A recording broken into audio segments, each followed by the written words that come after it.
18 stories beneath the surface of central Turkey, there is a city, not ruins, not remnants, a city, carved directly into volcanic rock over 2,000 years ago, with ventilation shafts that still work, stone doors that roll shut from the inside, and enough space to shelter 20,000 people from whatever was coming for them above.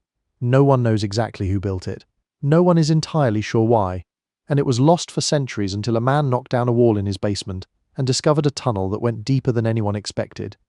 In another part of the world, an entire town lives inside the earth because the surface will kill you.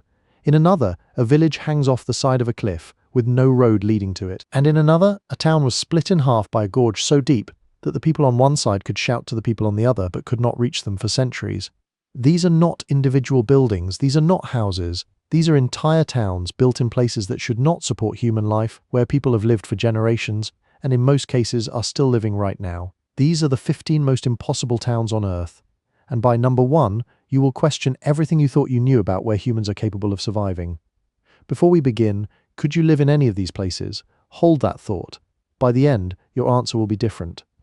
Number 15, Bonifacio, Corsica, the town that is falling into the sea. On the southern tip of the French island of Corsica, a medieval town sits on top of a white limestone cliff that drops 70 meters straight into the Mediterranean. The buildings do not sit back from the edge. They sit on the edge. Some of them extend beyond it. Houses in Bonifacio's old town were built with their foundations partially overhanging the cliff face, supported by limestone that has been slowly eroding for centuries. The town was founded in 828 AD by the Marquis of Tuscany as a fortified settlement. The cliff was the defense. No army could scale it from the sea. No siege engine could reach it. The residents built as close to the edge as possible because every meter of clifftop was valuable real estate inside the fortress walls. The problem is that the cliff is not permanent. The limestone is soft. Waves eat at the base. Wind carves the face. According to geological surveys conducted by the French National Geological Survey, portions of the cliff retreat by several centimeters per year. In 2014, a section of cliff roughly 500 tons collapsed into the sea directly beneath occupied buildings.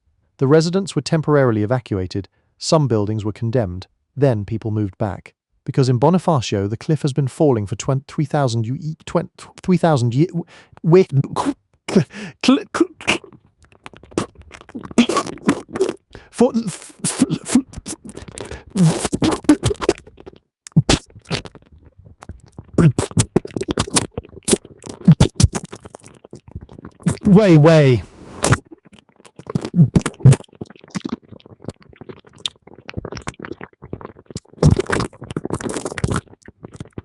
Wait, what?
and nobody is leaving. Number 14. Monsanto, Portugal. The village that grew inside a mountain.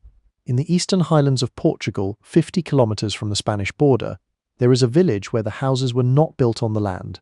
They were built between, beneath, and around enormous granite boulders, some weighing hundreds of tons, scattered across a steep hillside.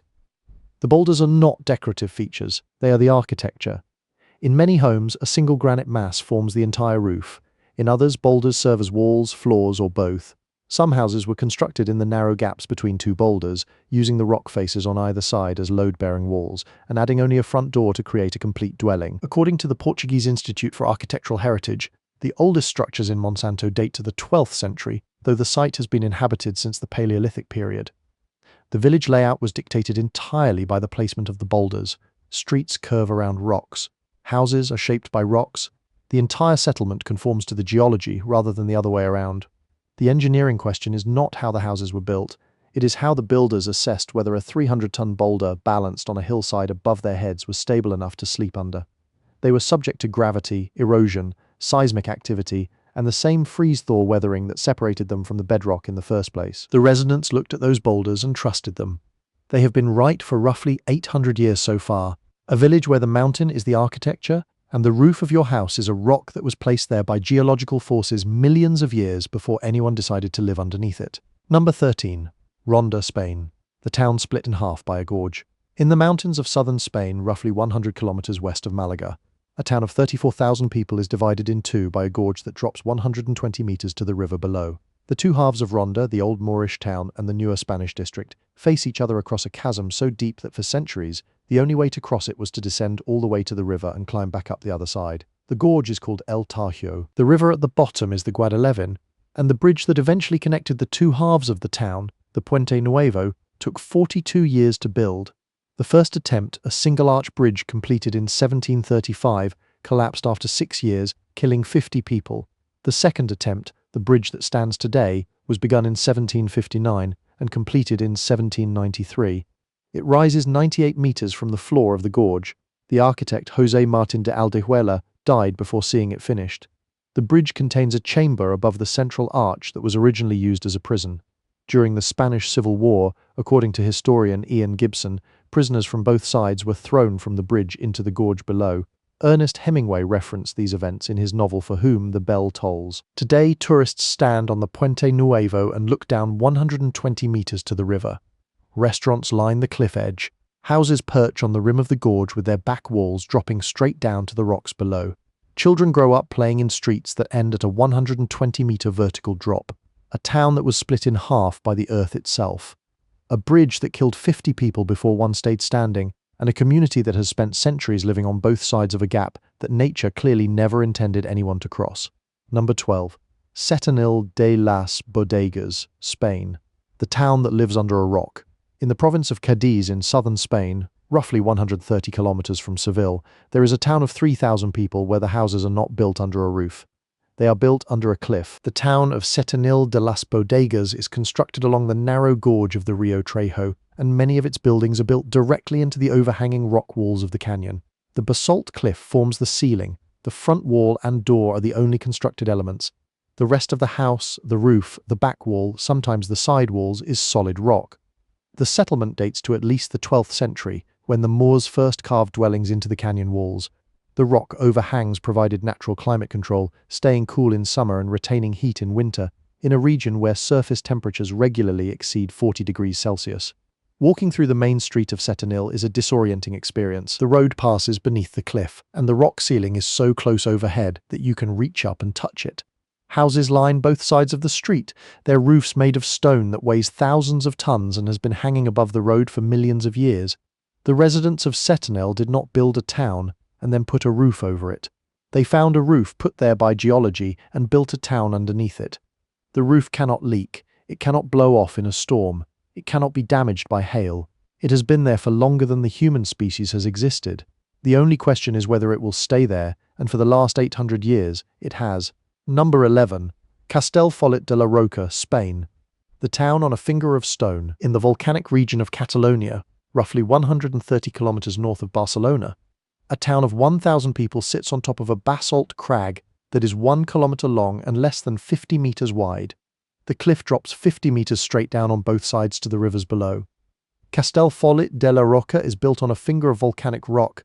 The town is so narrow that in places the buildings on one side of the main street have rear walls that are the cliff edge itself. Step out the back door and you step into air. The basalt was formed by lava flows roughly 217,000 years ago. Two rivers, the Fluvia and the Torinelle, carved away the softer rock on either side over millennia, leaving the narrow ridge of hardened basalt as an island of stone between two valleys. The medieval church of San Salvador sits at the very tip of the crag, its walls built from basalt columns that were quarried from the cliff it sits on. The church is the endpoint. Beyond it there is nothing but a straight drop to the river. Castelfollit is one of the smallest municipalities in Spain by area. There is no room to expand in any direction. The town cannot grow wider because the cliff falls away. It cannot grow longer because the ridge ends. It cannot grow taller because the basalt beneath it is the only thing keeping it above the river. An entire town, balanced on a strip of volcanic rock, barely wider than a two-lane road, with nothing on either side but a 50-meter drop to the water. The buildings are the cliff. The cliff is the town, and the residents live their entire lives on a piece of stone that a geologist would describe as temporary. Every town so far has been built on the edge of something. A cliff, a gorge, a boulder, a finger of rock. The next 5 were built in places where the edge is not the problem. The problem is that no human being should be able to survive there at all. Number 10. La Rinconada, Peru. The highest town on Earth. In the Andes Mountains of southeastern Peru, at an altitude of 5,100 meters, roughly 16,700 feet above sea level, there is a town of approximately 50,000 people living at the edge of a glacier. La Rinconada is the highest permanent human settlement on the planet. At that altitude, the oxygen level is roughly 50% of what it is at sea level. The average temperature hovers around freezing year-round. UV radiation is intense enough to cause severe skin damage within hours of exposure. The human body was not designed to live at 5,100 meters. Long-term residents suffer from chronic mountain sickness, a condition that causes headaches, fatigue, cognitive impairment, and eventually organ failure. People live here anyway, because there is gold. La Rinconada sits beside the La Bella Durmiente gold mine. Workers operate under a system called cachorreo, in which they work for the mine owner for 30 days without pay. And on the 31st day, they are allowed to take as much ore as they can carry out of the mine in 4 hours. Whatever gold they find in that ore is theirs. Most find nothing. Some find enough to justify another month. A very few find enough to change their lives. The town has no sewage system, no waste management, no running water in most areas. Mercury, used to separate gold from ore, contaminates the glacial melt that serves as the town's primary water source. Medical facilities are minimal. The road to La Rinconada is unpaved, icy, and lethal during storms. 50,000 people living on a glacier, at an altitude where the air has half the oxygen of a normal city, poisoning their own water supply to extract gold from rock. Not because the mountain invited them, because the mountain had something they wanted, and they were willing to suffocate slowly to get it. Number 9. Coober Pedy, Australia. The town that went underground to survive in the outback of South Australia, roughly 850 kilometers north of Adelaide. There is a town of 1,700 people. From the surface it looks like the surface of Mars. Red dirt, abandoned mine shafts, scattered equipment. Almost no visible buildings. That is because the buildings are underground. Coober Pedy is the opal capital of the world. Over 70% of the global opal supply comes from the mines surrounding this town. Miners arrived in 1915 and immediately discovered 2 things. The ground contained extraordinary gemstones and the surface was attempting to kill them. Summer temperatures exceed 45 degrees Celsius. Winter nights drop below freezing. Dust storms coat everything in red sand. The solution was obvious to people who already spent their days digging holes. They dug their homes into the sandstone hillsides. Underground, the temperature stays a constant 23 to 25 degrees Celsius year-round. No air conditioning, no heating. The rock does the work. Today, roughly half of Coober Pedy's residents live in underground homes called dugouts. The town has underground churches, underground bars, an underground bookshop, an underground art gallery, and an underground hotel where tourists pay to sleep in rooms carved from 30-million-year-old sandstone. The local golf course has no grass. Players carry a small square of turf and place it under the ball for each shot. Games are played at night under floodlights because daytime heat makes the surface unplayable. A town where people moved underground because the surface was uninhabitable and then discovered that living inside the earth was actually better than living on top of it. The desert tried to drive them out. They went down instead, Number 8. Matmata, Tunisia. The town carved into craters in the arid hills of southern Tunisia, roughly 350 kilometers south of the capital Tunis. The Berber town of Matmata is invisible from a distance. The buildings do not rise above the surface, they descend below it. The traditional homes of Matmata are troglodyte dwellings, created by digging a large circular pit into the soft sandstone earth, typically 6 to 9 meters deep, and then carving rooms horizontally into the walls of the pit. The pit itself becomes a central courtyard open to the sky. The rooms radiate outward like spokes of a wheel, each one cool, dark, and naturally insulated by the surrounding rock. The Berber inhabitants have lived this way for centuries. The underground design provides protection from the Saharan heat, which regularly exceeds 50 degrees Celsius at ground level. Below the surface, temperatures remain stable year-round. The homes also provided concealment from invaders. From above, the landscape appears empty. In 1976, George Lucas chose Matmata as a filming location for the original Star Wars. The Hotel Sidi Driss, one of the town's troglodyte dwellings, became Luke Skywalker's childhood home on the planet Tatooine. The name Tatooine itself was derived from the nearby town of Tatooine. The homes of Matmata were not designed to look like an alien planet. An alien planet was designed to look like them. George Lucas saw a town where people had been living inside the Earth for centuries and thought it looked like another world. The residents of Matmata would probably point out that they have been living there since long before anyone imagined other worlds, and that the technology required to survive in their climate was not science fiction. It was a hole in the ground and the common sense to dig one. Number 7. Gassadala, Faroe Islands. The village at the end of the world, on the western coast of the island of Vega in the Faroe Islands, 62 degrees north latitude, closer to the Arctic Circle than to any major city. There is a village of 18 people perched on a cliff above the Atlantic Ocean. A waterfall drops directly from the cliff edge into the sea. There is no harbour. There is no beach. There is just the village, the cliff, and the ocean. Until 2004, there was no road to Gassadala. The only way to reach the village was to hike over a 400-meter mountain pass. In winter, that pass was frequently impassable due to snow, fog, and winds exceeding 150 kilometers per hour. The village was effectively cut off from the rest of civilization for months at a time. Mail was delivered by foot. A postman hiked over the mountain carrying letters and packages. Supplies were brought the same way, on the backs of people who climbed a mountain to reach a village of fewer than 20 residents. Children who needed to attend school beyond the village walked the mountain path in both directions. In 2004, a tunnel was blasted through the mountain, connecting Gassadalur to the rest of Vagar by road for the first time. The tunnel transformed the village overnight. Tourism increased. Photographers discovered the Mulafosa waterfall. The village appeared on Instagram, then on travel blogs, then on airline advertisements. The irony is precise. For centuries, the people of Gassadalur lived at the end of a mountain pass that kept the world out. Then someone built a tunnel, and the world arrived. The village that spent generations in isolation became, almost overnight, one of the most photographed places on Earth. Whether the 18 remaining residents consider this an improvement depends entirely on which of them you ask. Number 6. Shibam, Yemen. The Manhattan of the desert. In the Hadramaut Valley of eastern Yemen, surrounded by flat desert in every direction, a cluster of mud brick towers rises abruptly from the valley floor. From a distance, it looks like a miniature Manhattan built from clay. Up close, it looks like an impossibility. Shibam is a city of roughly 7,000 people living in approximately 500 tower houses, some reaching 11 stories and 30 meters in height. All of them are built from sun-dried mud brick, mud in the desert, rising 30 meters into the air. The city has been continuously inhabited for roughly 1,700 years.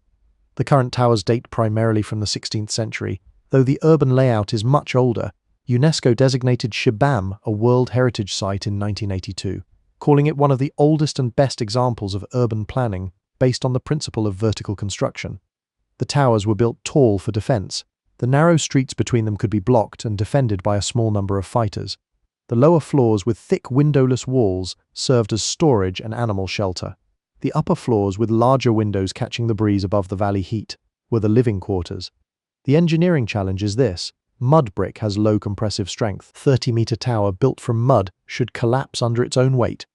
The builders of Shibam solved this by tapering the walls, making them thickest at the base and progressively thinner toward the top. The foundations are built on bedrock exposed by excavation, and the exterior walls are coated with a lime-based plaster that must be reapplied regularly to prevent rain from dissolving the structure. That last detail is the one that defines Shibam. These towers will melt if you stop maintaining them. Every year, every building must be replastered. If the residents ever stop, the desert reclaims the city within a generation. Shibam has survived for 1,700 years, not because it was built to last, but because every generation has chosen to rebuild it. Everything you have seen so far was built above ground, or just below it. The next 5 towns exist in places where the Earth itself tried to say no, where the geography, the climate, or the physics of the location should have made human settlement a mathematical impossibility. The people who built them did not agree with the math. Number 5. Hallstatt, Austria. The town with no room to exist. On the southwestern shore of Lake Hallstatt in the Austrian Alps, squeezed into a strip of flat land so narrow that some houses are built directly on top of others, there is a village of 778 people that has been continuously inhabited for over 7,000 years. It is one of the oldest settlements in Europe. It should not be there. The problem is space. The Dachstein Mountains rise nearly vertically from the lake's edge, leaving a habitable strip in places less than 100 meters wide. There is not enough flat ground for a proper town. There never was. The residents solved this the same way they solved everything. They made room where none existed. Houses were stacked on the mountainside, connected by staircases carved into rock. Buildings were cantilevered over the lake on wooden platforms. Boathouses were built directly into the cliff face. The church sits on a tiny ledge above the town, and its graveyard is so small that bones have been exhumed and stored in the Beinhaus, a charnel house containing over 1,200 painted skulls, some dating back centuries, because there was simply no room to leave the dead in the ground. Hallstatt's economy was built on salt. The salt mines above the town have been in operation for over 3,000 years, making them the oldest known salt mines in the world. The word Hallstatt itself derives from the Celtic word for salt. An entire archaeological period, the Hallstatt culture, is named after the town. In 2012, China built a full-scale replica of Hallstatt in Guangdong province. The replica has more flat ground than the original, more parking, more space. It is missing only the one thing that makes Hallstatt what it is, the impossibility of it. The feeling of a town that has spent 7,000 years refusing to accept that there is no room for it. Number 4. Atula Village, Sichuan, China. The village on top of an 800-meter cliff. In Liangshan Prefecture, Sichuan Province, roughly 1,500 kilometers southwest of Beijing, a village of roughly 400 people sat on top of a mesa, an isolated flat-topped mountain connected to the valley below by a single path. A series of rotting vine ladders lashed to the face of an 800-meter vertical cliff. For generations, the residents of Atula climbed these ladders to reach the outside world. Children as young as 6 climbed them to attend school in the valley below. Farmers carried crops on their backs down the cliff face. The elderly, the sick, and pregnant women made the same climb whenever they needed medical care that the village could not provide. The vine ladders had no handrails, no safety equipment, no backup route. A fall at any point along the descent was fatal. According to Chinese state media, multiple residents died on the ladders over the decades, though exact numbers were never officially compiled. The village gained national attention in 2016 when photographs of schoolchildren climbing the vine ladders went viral on Chinese social media. The images showed children carrying backpacks, clinging to vines and rocks on a near-vertical cliff face with hundreds of meters of empty air below them. The public response was immediate. The government replaced the vine ladders with steel ones anchored into the rock face. Then, in 2020, the government relocated the entire village to new housing in the valley below. The steel ladders are still there. Tourists now climb them for the experience. The difference is that tourists choose to climb. The residents of Atula did not choose. For them, an 800-meter vertical cliff was not an adventure. It was the commute. A village where the school run required climbing a cliff face that would kill you if you slipped. Where the only path to a hospital was a vine ladder attached to an 800-meter rock wall. And where the children who made that climb did it every single day because there was no other way to reach the world below. Number 3. Kandavan, Iran. The town carved into volcanic cones. In the mountains of East Azerbaijan province, roughly 60 kilometers south of Tabriz, a village of approximately 600 people lives inside cone-shaped rock formations that look like they were designed by a civilization that does not exist on this planet. The rock cones of Kandavan were formed by volcanic eruptions from Mount Sahand thousands of years ago. Layers of volcanic ash and debris, called tuff, were deposited across the landscape and then eroded by wind and water into tall, narrow cone shapes, some reaching 40 meters in height. At some point, likely over 700 years ago, the inhabitants of this valley looked at these cones and saw homes. They carved rooms into the soft volcanic rock, hollowing out the interiors while leaving the hard exterior shell intact. Windows were cut through the walls, chimneys were drilled through the tops, staircases were carved between levels. Some cones contain 2 or 3 stories of living space, each room naturally insulated by meters of surrounding rock. Kandavan is often compared to Cappadocia in Turkey, which has similar cone dwellings. The difference is that Cappadocia's cave homes are largely historical. Kandavan's are not. People live in them right now. Families cook dinner inside volcanic cones. Children do homework in rooms carved from 10,000-year-old ash. The village has electricity, which runs through cables attached to the exterior of the cones. It has plumbing, installed by drilling through rock. The mineral water that flows down from Mount Sahand through the volcanic rock is locally believed to have medicinal properties.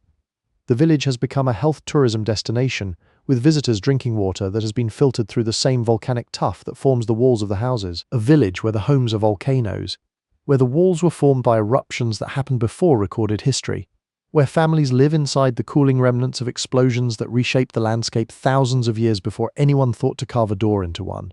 And where the most remarkable thing is not that someone built a town inside volcanic cones, it is that 600 people still live there, because no one has found a reason to leave.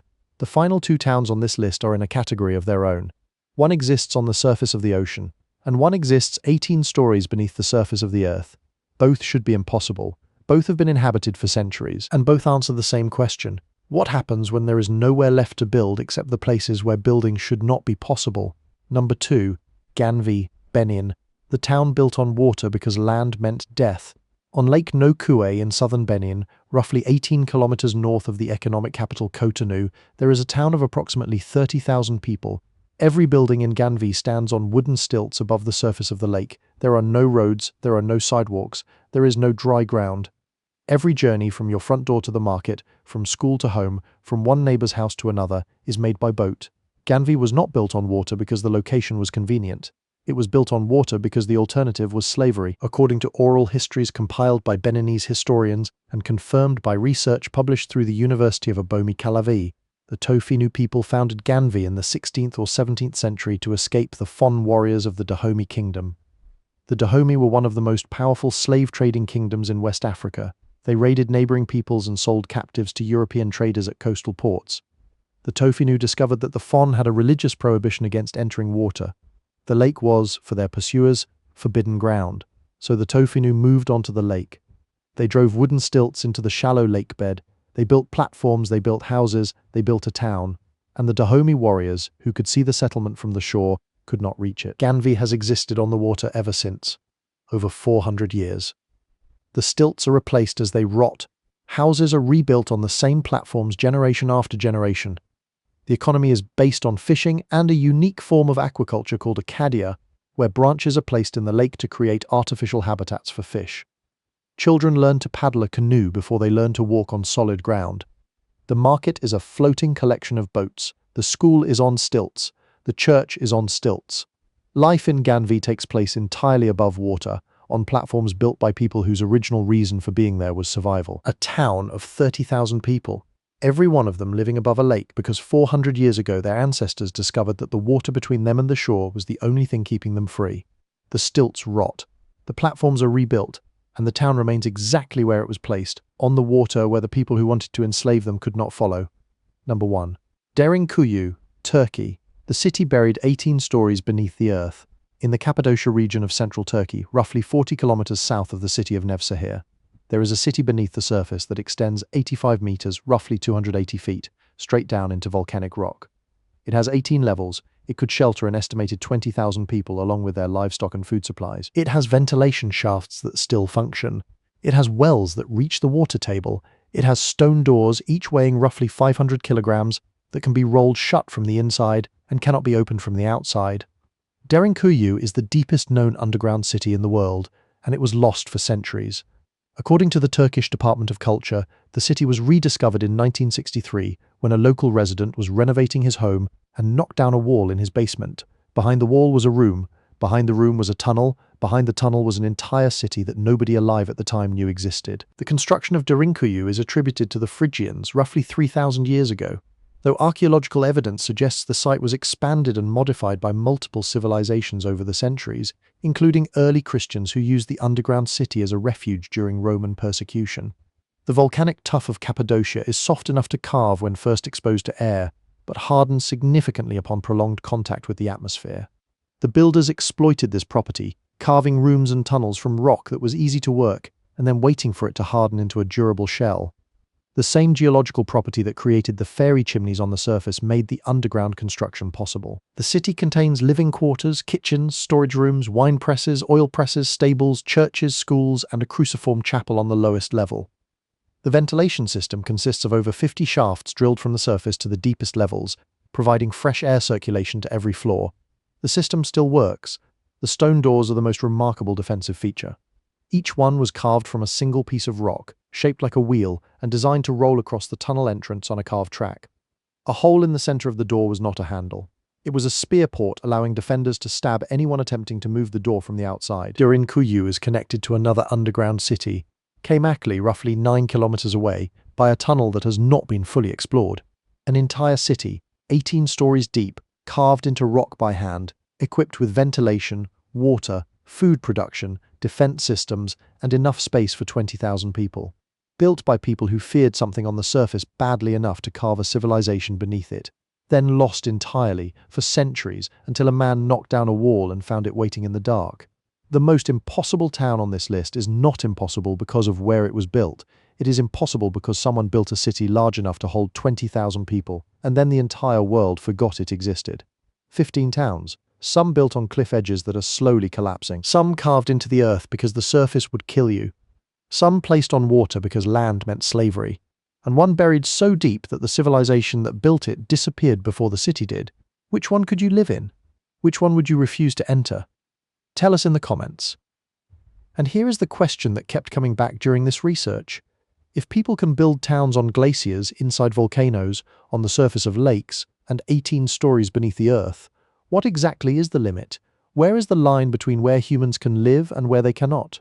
Based on this list, that line may not exist. Subscribe because the next impossible list is already being researched, and it makes this one look reasonable.